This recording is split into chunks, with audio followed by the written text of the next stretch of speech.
नमस्कार दोस्तों, स्वागत है आप सभी का आपके अपने YouTube channel all exam guide गुरु पर। दोस्तों, ये आप स्क्रीन पर जो देख रहे हैं ये हमारे लाइव क्लास का जीके का टाइम टेबल है। इस वीडियो में मैं आपके लिए ऑफलाइन वीडियो पढ़ा रहा हूँ और मैं वन लाइनर के पॉलिटी के क्वेश्चंस इस वीडियो में लेकर आया हूँ। ये पॉलिटी के मोस्ट इंपॉर्टेंट क्वेश्चंस, इनको याद कर लीजिए क्योंकि कंफ्यूजन के कारण ये क्वेश्चन आप हर साल गलत करते हो और दिन पर दिन आपके एग्जाम का साल बढ़ते जा रहा है। तो इस बार अगर सिलेक्शन चाहिए तो इनको याद कर लीजिए। पॉलिटी के ये क्वेश्चंस रिपीट पर हर एग्जाम में पूछे जाते हैं। किसी भी एग्जाम की तैयारी कर रहे हैं सभी के लिए इंपॉर्टेंट हैं। वीडियो को अंत तक देखिए और सारे क्वेश्चंस नोट बना के रख लीजिए। मुझे भी जरूर बताइए कि आपने क्या सीखा। तो चलिए शुरू करते हैं। मोस्ट इंपॉर्टेंट क्वेश्चन, सबसे पहला प्रश्न, भारत की संविधान सभा किसके अनुसार गठित की गई थी? तो भारत की संविधान सभा कैबिनेट मिशन योजना के अनुसार गठित की गई थी। भारत में संविधान सभा का गठन किस योजना के प्रस्तावों के अनुसार किया गया था? तो भारत में संविधान सभा का गठन जो है कैबिनेट मिशन योजना के प्रस्तावों के अनुसार किया गया था।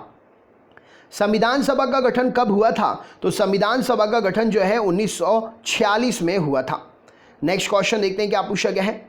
भारत की संविधान सभा गठित करने का आधार क्या था? तो कैबिनेट मिशन प्लान 1946 भारत की संविधान सभा गठित करने का आधार था। भारतीय संविधान सभा के प्रथम दिन के अधिवेशन की अध्यक्षता किसने की थी? तो भारतीय संविधान सभा के प्रथम दिन के अधिवेशन की अध्यक्षता डॉक्टर सच्चिदानंद सिन्हा जी ने की थी। संविधान सभा का मुस्लिम लीग ने बहिष्कार क्यों किया था? तो मुस्लिमों के लिए अलग संविधान की मांग को लेकर संविधान सभा का मुस्लिम लीग ने बहिष्कार किया था। भारत को एक संविधान देने का प्रस्ताव संविधान सभा द्वारा कब पारित कर दिया गया था? तो भारत को एक संविधान देने का प्रस्ताव संविधान सभा के द्वारा 22 जनवरी 1947 को पारित कर दिया गया था। संविधान सभा में किस देशी रियासत के प्रतिनिधि ने भाग नहीं लिया था? तो संविधान सभा में हैदराबाद देशी रियासत के प्रतिनिधि ने भाग नहीं लिया था। संविधान सभा की प्रथम बैठक कब हुई थी? तो 9 दिसंबर 1946 को संविधान सभा की प्रथम बैठक हुई थी। संविधान सभा का अंतिम बैठक कब हुई थी? तो संविधान सभा की अंतिम बैठक जो है 24 जनवरी 1950 को हुई थी। संविधान सभा का पहला अधिवेशन कितनी अवधि तक चला था? तो संविधान सभा का पहला अधिवेशन 9 दिसंबर 1946 से 23 दिसंबर 1946 तक चला था। संविधान सभा में किस प्रांत का प्रतिनिधित्व सबसे अधिक था? तो संविधान सभा में संयुक्त प्रांत का प्रतिनिधित्व जो है सबसे अधिक था। संविधान सभा में महिला सदस्यों की संख्या कितनी थी? तो संविधान सभा में महिला सदस्यों की संख्या 12 थी। संविधान सभा में संविधान का प्रथम वाचन कब से कब तक चला था? तो संविधान सभा में संविधान का प्रथम वाचन 4 नवंबर 1948 से 26 नवंबर 1949 तक चला था। 11 दिसंबर 1946 को संविधान सभा का स्थायी अध्यक्ष किसे चुना गया था? तो 11 दिसंबर 1946 को संविधान सभा का स्थायी अध्यक्ष डॉक्टर राजेंद्र प्रसाद जी को चुना गया था। कैबिनेट मिशन योजना के अनुसार संविधान सभा में कुल कितने सदस्य होने थे? तो कैबिनेट मिशन योजना के अनुसार संविधान सभा में कुल 389 सदस्य होने थे।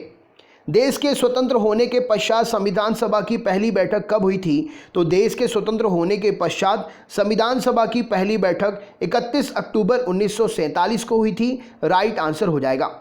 प्रारूप समिति के संविधान सभा को अपनी रिपोर्ट कब पेश की थी? तो प्रारूप समिति ने संविधान सभा को अपनी रिपोर्ट 21 फरवरी 1948 को पेश की थी। बी.आर. अम्बेडकर का संविधान सभा में निर्वाचन कहां से हुआ था? तो बी.आर. अम्बेडकर का संविधान सभा में निर्वाचन पश्चिम बंगाल से हुआ था। भारत का संविधान कब लागू हुआ था? तो 26 जनवरी 1950 को भारत का संविधान लागू हुआ था।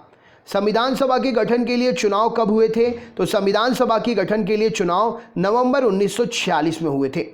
संविधान सभा की प्रथम बैठक कहाँ हुई थी? तो नई दिल्ली स्थित काउंसिल चैम्बर के पुस्तकालय भवन में संविधान सभा की प्रथम बैठक हुई थी। भारत के प्रथम राष्ट्रपति के रूप में डॉक्टर राजेंद्र प्रसाद का निर्वाचन किसने किया था? तो संविधान सभा ने एक मत से भारत के राष्ट्रपति के रूप में डॉक्टर राजेंद्र प्रसाद का निर्वाचन किया था। भारत के संविधान सभा में एकमात्र मुस्लिम महिला कौन थी? तो बेगम एयाज रसूल भारत के संविधान सभा में एकमात्र मुस्लिम महिला थी। भारतीय संविधान को किसने अपनाया था? तो भारतीय संविधान को संविधान सभा के द्वारा एक मत से अपनाया गया था। भारतीय संविधान को किसने बनाया था? तो संविधान सभा ने मिलकर भारतीय संविधान को बनाया था। संविधान सभा के अस्थायी अध्यक्ष कौन थे? तो सच्चिदानंद सिन्हा संविधान सभा के अस्थायी अध्यक्ष थे। संविधान सभा के उद्घाटन अधिवेशन की अध्यक्षता किसने की थी? तो संविधान सभा के उद्घाटन अधिवेशन की अध्यक्षता सच्चिदानंद सिन्हा ने की थी। भारतीय संविधान सभा की प्रारूप यानी कि मसौदा जो है समिति के समक्ष प्रस्तावना का प्रस्ताव किसने रखा था? तो भारतीय संविधान सभा का प्रारूप मसौदा जो है संविधान सभा के समक्ष जवाहरलाल नेहरू ने रखा था। नेक्स्ट क्वेश्चन देखते हैं। भारतीय संविधान सभा की संघीय शक्ति समिति के अध्यक्ष कौन थे? तो भारतीय संविधान सभा की संघीय शक्ति समिति के अध्यक्ष पंडित जवाहरलाल नेहरू थे। 1938 में किस व्यक्ति ने वयस्क मताधिकार के आधार पर संविधान सभा के गठन की मांग की थी? तो 1938 में वयस्क मताधिकार के आधार पर संविधान सभा के गठन की मांग जवाहरलाल नेहरू ने की थी। संविधान के प्रारूप पर कितने दिन बहस हुई थी? तो संविधान के प्रारूप पर 114 दिन बहस हुई थी। संविधान निर्माण की प्रक्रिया में कितना समय लगा था? तो संविधान निर्माण की प्रक्रिया में 2 वर्ष 11 माह और 18 दिन का समय लगा था। संविधान निर्माण में कितना खर्च हुआ था? तो संविधान के निर्माण में लगभग 6.4 करोड़ रुपए खर्च हुए थे। संविधान निर्मात्री सभा में झंडा समिति के अध्यक्ष कौन थे? तो संविधान निर्मात्री सभा में झंडा समिति के अध्यक्ष JV कृपलानी जी थे। संविधान सभा के झंडा समिति के अध्यक्ष कौन थे? तो संविधान सभा के झंडा समिति के अध्यक्ष JV कृपलानी जी राइट आंसर हो जाएगा। संविधान के सदस्यों की संख्या कितनी थी? तो संविधान में सदस्यों की संख्या 389 ब्रिटिश प्रांतों के प्रतिनिधि थे, चीफ कमिश्नर क्षेत्रों के प्रतिनिधि थे और देसी रियासतों के प्रतिनिधि थे। राइट आंसर हो जाएगा। नेक्स्ट क्वेश्चन देखते हैं क्या पूछा गया है। संविधान सभा के सदस्यों को किसने प्रत्यक्ष रूप से निर्वाचित किया था?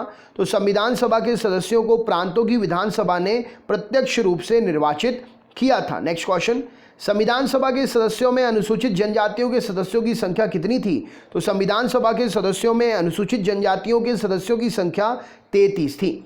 संविधान सभा के स्थायी अध्यक्ष कौन बने थे? तो संविधान सभा के स्थायी अध्यक्ष डॉक्टर राजेंद्र प्रसाद जी बने थे।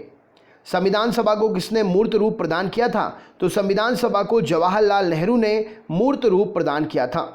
संविधान सभा द्वारा अंतिम रूप से पारित संविधान में कुल कितने अनुच्छेद और अनुसूचियां थीं?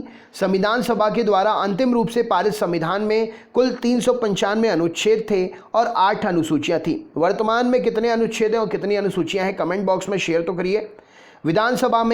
विधानसभा ने अंबेडकर की अध्यक्षता में कब प्रारूप समिति का गठन किया था? तो विधानसभा ने 24 अगस्त 1947 को अंबेडकर की अध्यक्षता में प्रारूप समिति का गठन किया था। भारतीय संविधान में तिरंगा को राष्ट्रीय ध्वज के रूप में कब अपनाया गया? तो भारतीय संविधान में तिरंगे को राष्ट्रीय ध्वज के रूप में 22 जुलाई 1947 को अपनाया गया। संविधान सभा ने संविधान को अंतिम रूप से किस दिन पारित किया था? तो संविधान सभा ने संविधान को अंतिम रूप से 26 जनवरी 1949 को पारित किया था। अगला क्वेश्चन देखते हैं। अब हम कुछ करेंट अफेयर्स के क्वेश्चंस पढ़ लेते हैं। तो यहाँ पर आपके लिए अगला क्वेश्चन है, 2019 में भारत रत्न से किस किस को सम्मानित किया गया था? तो 2019 में भारत रत्न से जो है नानाजी देशमुख, भूपेन हजारिका और प्रणब मुखर्जी को सम्मानित किया गया था। पाकिस्तान भारत परमाणु प्रतिष्ठानों की सूची का आदान प्रदान करता है, ये किस समझौते के अनुसार करता है? तो पाकिस्तान भारत आपस में परमाणु प्रतिष्ठानों की सूची का आदान प्रदान करते हैं। 1988 में हुए समझौते के अनुसार ये काम होता है। इसरो के अध्यक्ष कौन है? तो डॉक्टर के सिवान इसरो के अध्यक्ष हैं। मूडीज ने किस बैंक की रेटिंग घटा दी है? तो मूडीज ने हैन बैंक की रेटिंग जो है वो घटा दी है। MD हेमंत भार्गव को किस संगठन के अध्यक्ष का अतिरिक्त प्रभार दिया गया है? तो MD हेमंत भार्गव को LIC के अध्यक्ष का अतिरिक्त प्रभार दिया गया है। PM मोदी ने कहां पर रॉस नील और हैवलॉक द्वीपों का नाम बदला है? तो PM मोदी ने अंडमान निकोबार द्वीप में रॉस नील द्वीप और हैवलॉक द्वीपों का नाम बदला है। DRDO की स्थापना कब हुई थी? तो 1958 में DRDO की स्थापना हुई थी।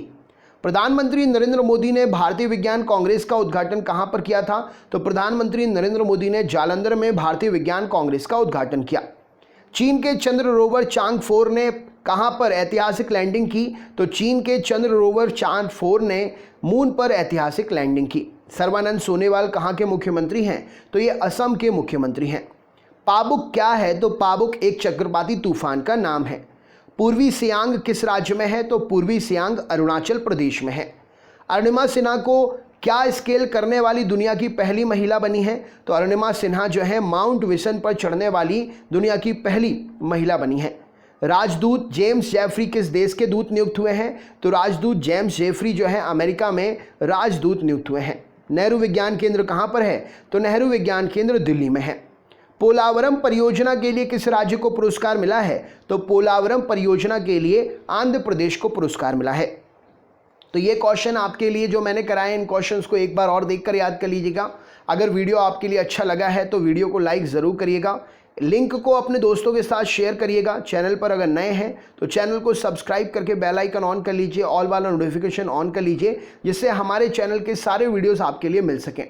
तो चलिए दोस्तों, मिलते हैं नेक्स्ट वीडियो में। अपना ख्याल रखिएगा। आंध्र प्रदेश की राजधानी, सीएम और गवर्नर का नाम कमेंट बॉक्स में ज़रूर हमें कमेंट करके बताइए। बहुत बहुत धन्यवाद। आपका दिन शुभ हो।